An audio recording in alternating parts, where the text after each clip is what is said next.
Ang pinasok ninyo sa araw na ito ay biyaya. Isang napakalaking biyaya. Biyaya na kayong dalawa ay nagkatagpo. Biyaya na nagkasundo. Isang biyaya na sa araw na ito ay may kasal.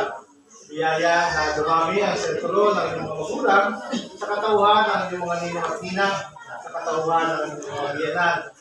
Isang biyaya ng pamilya Venus at pamilya Gan ay isang malaking pamilya ngayon. Naman, mga pamilya, kaibigan mo at kamag-anakan ay magiging pamilya, kaibigan at kamag-anakan na rin.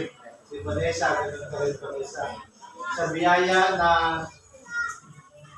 dito sa Siangi, sa Lisap, Arman, ay meron ka na bakuran na proteksyonan. So, naman Vanessa, lumawak ang bakuran mo, nawawalisan, hanggang kamantigi, ay meron ka ng bakuran na kinakailangan walisan at linisan. Sa biyaya, nasa pagpapadarihan, ay magkakaroon kayo ng mga anak na magsisilbing inspirasyon ninyo sa inyong pang-araw-araw na pamumuhay. Subalit sa kabila ng mga biyaya na yan, ay meron kayong mga responsibilidad na dapat tugunan at gampanan bilang mga bago pangkasalahan. Ano ba yun? Arman at Vanessa, una, responsibilidad sa kapwa. Hindi nyo na kinakailangan lumabas na inyong tahanan para makita at makilala sino ba yung inyong kapwa. Arman, sa loob mismo ng tahanan na inyong bumuhin, kapwa mo si Vanessa. Vanessa, kapwa mo si Arman. At kung sino ba yung mga kasama ninyo sa loob ng tahanan. Naroon ang inyong responsibilidad, tugunan, gampanan, lahat ng pananagutan natin sa ating kapwa. Pangalawa yung responsibilidad natin sa pamayanan. Saan tayo mapiling manirahan? Responsibilidad na sumunod sa mga programa o binasa ng mga batas na ipapatupad ng pamayanan na inyong gagawin. At pangatlo, yung responsibilidad natin sa Panginoon. Sana sa bandang sa tulong na rin ng inyong mga magulang, ninong at ninang, makapagpakasal din kayo sa simbahan ng inyong magpapag-usapan.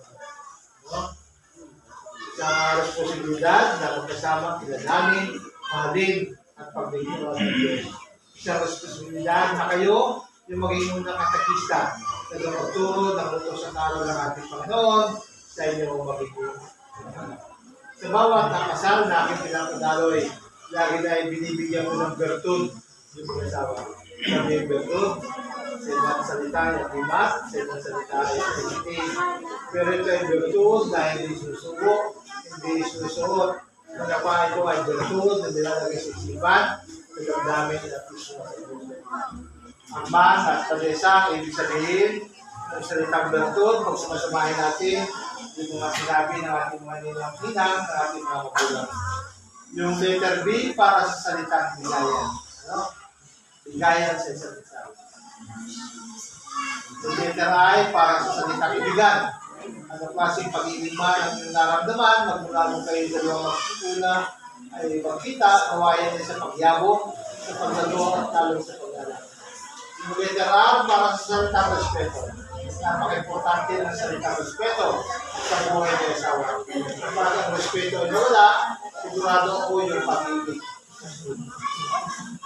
Letter T para sa tiwala. Yung babae, bata si Vanessa, Aman, Bumika, Kagising, sa mga pagkakataon hindi kayo laging kasama. Kailangan sa mga pagkakataon na yun, yung tiwala ay laging ibinibigay at ipinababawa sa inyo. Letter U para sa salitang unawaan. Aman, yung pasensya, si Vanessa, Aman naman. Gusto mo na? Madulo. Madulo ang pasensya. Yun. Vanessa, yung pasensya si Aman. Kapatid. Madulo. Madulo. Mga ninang, pagluntungin ninyo yung pasensya, yung Arman at Vanessa, wala at pasensya, walang dulong, Patulad ng sinsing na silot nyo kanina, walang katakutan. Dahil na sigurado ako, doon ang inyong pag-isama, marami pa kayong mga negatibong katangian at kaugalian na patuloy na matutuklasan sa isang isa. Ano yun, naman, yung mga inaayaw-ayaw mo, ang girlfriend sa kapandigi, kaya mo bulig, kaya mo, katagpuan mo siguro na isa kayo. Siguro na isa. Siniwada ko.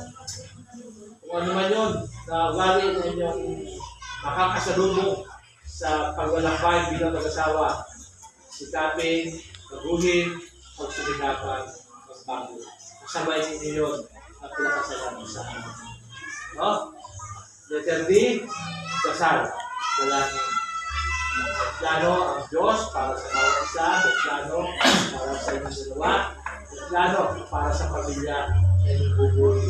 Sikapin ang lagi natin, ay ating napagsagulit sa Panginoon sa pamagitan ng pagdala. Alman, at kami siya, mga letter B.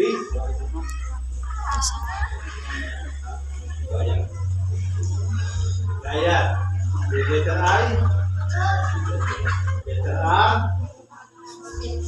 letter T, letter U,